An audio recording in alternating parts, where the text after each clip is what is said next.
बिस्मिल्लाहिर्रहमानिर्रहीम। अस्सलाम वालेकुम। यूट्यूब चैनल पर तारिक मतीन आपको खुश आमदीद कहता है। सबसे पहले आपसे वही दरख्वास्त कि अगर आप चाहें तो चैनल को सब्सक्राइब करें ताकि वो चीज़ें जो मैं चाहता हूँ आप तक पहुँचें वो आप तक पहुँच सकें। मैं गुज़श्ता कुछ दिनों से कराची से आपसे मुखातिब हूँ और इस वक्त मैं कराची में हिल पार्क के साथ मौजूद हूँ।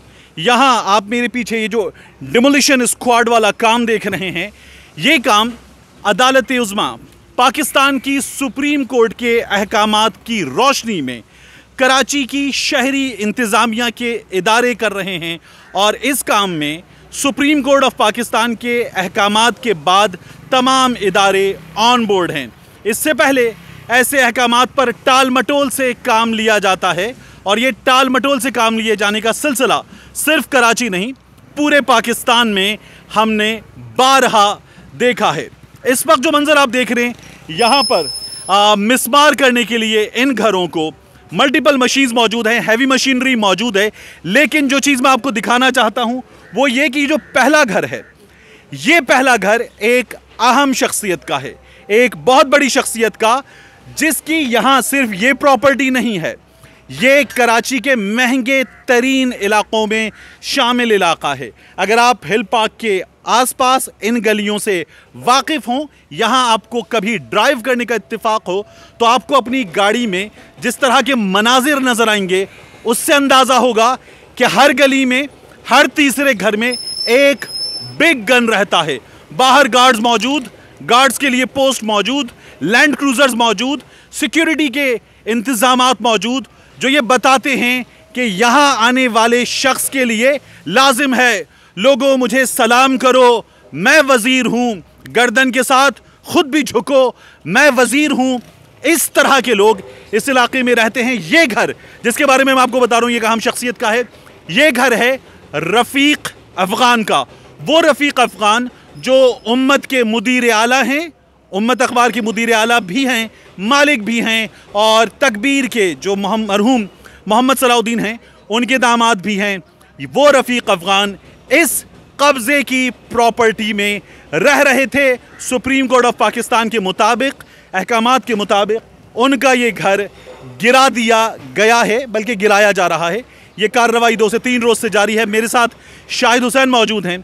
Supreme court of Pakistan cover करते हैं, अदालतों की कार्रवाई कवर करते हैं, आपके लिए बेहतरीन खबर लेकर आते हैं। मैंने आपसे इससे पहले भी अपने चैनल पर बारहा रिक्वेस्ट की कि आप शाहिद हुसैन का जो यूट्यूब चैनल है, news and views with Shahid Hussain, उसे सब्सक्राइब करें।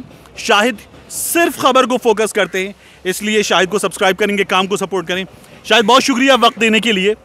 ये कार्रवाई कितनी बड़ी कार्रवाई है सर?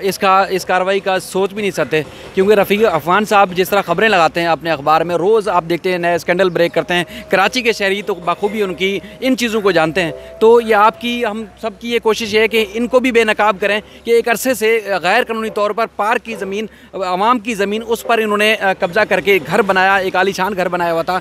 और उसके बाद फिर जब ये निशानदेही हुई कि गैर कानूनी बनाया हुआ इनका घर, तजावज़ात ये करार दिया गया था, उसके बाद इन्होंने मुसलसल कोशिश की कि वो सुप्रीम कोर्ट जाएं, बड़े बड़े वकील हायर करें और उसके बाद इसकी तोड़ फोड़ जो होनी है, सुप्रीम कोर्ट ने जो ऑर्डर दिया था उसको रोका जाए। इनकी 3 से 4 दफ़ा जो नज़रसानी की दरख्वास्तें मुस्तरद हो चुकी हैं और उसके बाद इनकी जो कोशिश थी वो रायगा दिखाई दी। और उसके बाद जो हमारी, और सिर्फ सुप्रीम कोर्ट में अदालती लड़ाई नहीं, हमें तो ये पता चल रहा है कि अपने ताल्लुकात का, अपनी ताकत का भी इस्तेमाल करते हैं ताकि लोगों को रोका जा सके। सर, इन्होंने भरपूर कोशिश की कि जो हमारी यहाँ सिंध की अदालतों में बड़े नामी गिरामी वकील हैं उनको हायर किया, उनको बड़ी बड़ी भारी फीसें देने के बाद वो उनके ज़रिए अप्रोच की सुप्रीम कोर्ट में कि इनका किसी तरीके से घर बच जाए, क्योंकि ये घर कोई लाख 2 लाख 1 करोड़ 2 करोड़ का घर नहीं है, अरबों रुपए की मालियत की ज़मीन है, जिस तरह आप तारुफ में बता चुके हैं कि यहाँ आम लोग रहते नहीं हैं। उसके बाद सिर्फ ये घर नहीं, जिसके ऑर्डर हुए हुए हैं सुप्रीम कोर्ट से, वो सारे इसके इर्द गिर्द, जो हिल पार्क के इर्द गिर्द सारे कब्जे के घर हैं, तकरीबन जिस तरह 17-18 आपने बताया,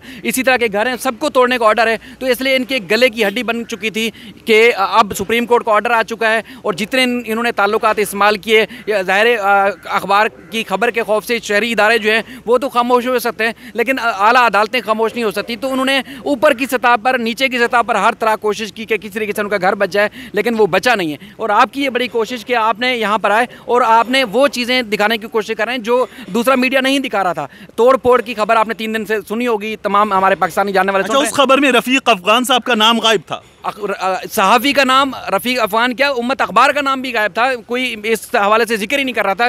ये था कि ऑपरेशन हो रहा है गैर कानूनी तजावुज़ाती, लेकिन हकीकत बात यह है कि रफ़ीक अफ़गान का ताल्लुक उम्मत से और कराची वाले उनको बाखूबी जानते हैं। और इनका तो जो मेरे एक दोस्त है, मैं आपको एक चीज़ बताऊँ, मेरे दोस्त ने वो इसके लिए ना, इस कब्ज़े की कार्रवाई पर जब उनसे बात हो रही थी तो उन्होंने कहा कि इसे आप उम्मत मत कहें, इसे आप कहें मत, तो ये इसीलिए रुक जाता है इनके घर को गिराने का सिलसिला। जब ये 2018 में ऑर्डर दिया गया था, ये बहुत पहले टूट जाना चाहिए था।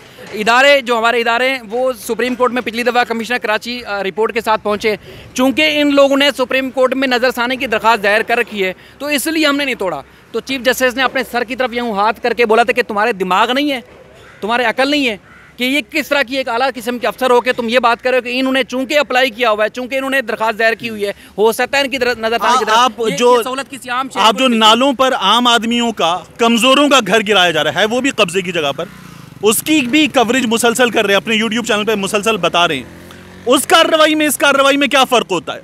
ये अमीर लोग हैं, इनको हम ये नहीं कह सकते कि गरीब थे, इनकी पूरी ज़िंदगी की जमा पूंजी जो है वो खर्च हो गई, तबाह हो गई, बर्बाद हो गई। ये तबाह बर्बाद नहीं, इनके मुतबादिल इनके और कई होंगे, लेकिन वो जो हमें पता चल रहा है यहाँ 17-18 मजीद भी हैं जो नालों के ऊपर आबाद हैं, उनकी वाकई में वही जमा पूंजी होती है। कोई बेवा है, कोई किसी का आगे पीछे कोई नहीं है, यतीम बच्चे हैं, बच्चियाँ हैं, उनके अगर गैर कानूनी है तो वो भी हमारे इदारों ने ही दी, जो उनको लीज़ दी। वो अक्सरियत जो मैं उनको रिपोर्ट कर रहा हूँ जो लीज़ मकान है, जिनको कानूनी हैसियत है हासिल है, इस वजह से हम अदालतों में भी उस चीज़ को फोकस करते हैं, नाले पर जाके भी फोकस करते हैं। लेकिन ये गरीब गुरबा नहीं है, ये तो अरबों रुपये की मालियत की जो प्रॉपर्टी है इनके पास। उसके बाद फिर जिस तरह का इनका नाम है कि इन्होंने तो बताया गया कि मंथलियाँ फिक्स की हुई अखबार के नाम पर मुख्तलिफ इदारों से, तो फिर ये गरीब गुरबत ना हुए, ये तो इनकी इजाफी प्रॉपर्टी होगी जो ये तोड़ फोड़ का शिकार है। यहाँ आने से पहले मैंने रफ़ीक अफ़गान साहब से राब्ते की कोशिश की कि वन साइडेड स्टोरी ना हो, उनका वर्जन भी हम शामिल कर सकें, लेकिन जिसे ईजी ज़बान में कह सकते हैं कि वो अपने मौक़िफ़ के लिए दस्तयाब हमें नहीं हो सके। तो ये जो है शायद चाइना कटिंग है, तो चाइना कटिंग जो है वो अब इसके खिलाफ कार्रवाई कितनी तेज़ है शहर में? शहर में जो सुप्रीम कोर्ट का ऑर्डर है 35,000 प्लाट्स हैं, रफ़ाई प्लाट्स, लेकिन हमारा असल में मामला ये है कि जितने भी इदारे जैसे ये तोड़ फोड़ हो रही है, हो सकता है इसमें रास्ते के गुजरने की जगह नहीं हो तो यहाँ पे मलबा फ़ौरन उठाया जा रहा है, लेकिन हम KMC जो मुतलका इंक्रोचमेंट के इदारे हैं वो तोड़ फोड़ करने के बाद जो वहीं की चीज़ें मलबा वहीं फेंक देते हैं। तो बुनियादी तौर पर होना ये चाहिए कि जो ऑर्डर है उसको असल शक्ल में, ये तो अच्छे बच्चों वाला काम है, जो चीज़ जहाँ से उठाओ वहीं रखो। ये उसी वजह से फिर वही कब्जा माफिया दोबारा आके उन्हीं जगहों पे दोबारा कब्जा कर लेता है, तो फिर वो सही बात ना हुई, अच्छे बच्चों वाला काम ना हुआ। अगर आपको ऑर्डर दिया गया सुप्रीम कोर्ट की जानिब से कि इसको उसी असल हालत में बहाल करो, जो रफ़ाई प्लाट था, जो पार्क की जगह थी, जो प्ले ग्राउंड की जगह थी, उसको उसी हालत में बहाल करें, उस हालत में नहीं होता, वही उसी टाइप का कब्जा माफिया आके दोबारा वहीं ठेला लगा लेता है, वहाँ किसी न किसी शक्ल में दोबारा कब्जा कर लेता है। अच्छा, मैं अपने चैनल पर जो वकील और साइल काजी फाइज ईसा हैं, मिस्टर जस्टिस काजी फाइज ईसा नहीं, जो वकील और साइल काजी फाइज ईसा हैं, मुलजिम हैं, उनके मामले पर वीलॉग करते हुए कल बता रहा था कि जब हम वो रीजेंट प्लाजा से अंदर जाते हैं राइट हैंड पर, तो राइट हैंड पर एक मैक्रो था, हबीब मैक्रो, बड़ा सा स्टोर। वो स्टोर जो है वो ज़मीन 6,020 रुपये सालाना किराए पर दी गई थी, आर्मी वेलफेयर ट्रस्ट की जानिब से मुशर्रफ साहब ने दिलवाई थी, और उसका किराया 6,020 रुपये सालाना था, फ्लैट नहीं था, फ्लक्चुएशन के साथ था, तो आगे जाके 90 बरसों में कुछ जगहों पर लाख रुपए भी होना था। ऐसी अंधी हमारे यहाँ बचती है। शायद आप सुप्रीम कोर्ट को कवर करते हैं, आपने बहुत सारी चीज़ें बताई। तो नाजरीन, ये कार्रवाई मुझे आपको दिखाना थी, मौका था कि मैं यहाँ मौजूद हूँ तो मैं ये चीज़ें आपके सामने रखूँ। एक बार फिर आपसे रिक्वेस्ट कि आप शाहिद के चैनल को भी सपोर्ट करें, उसे सब्सक्राइब करें।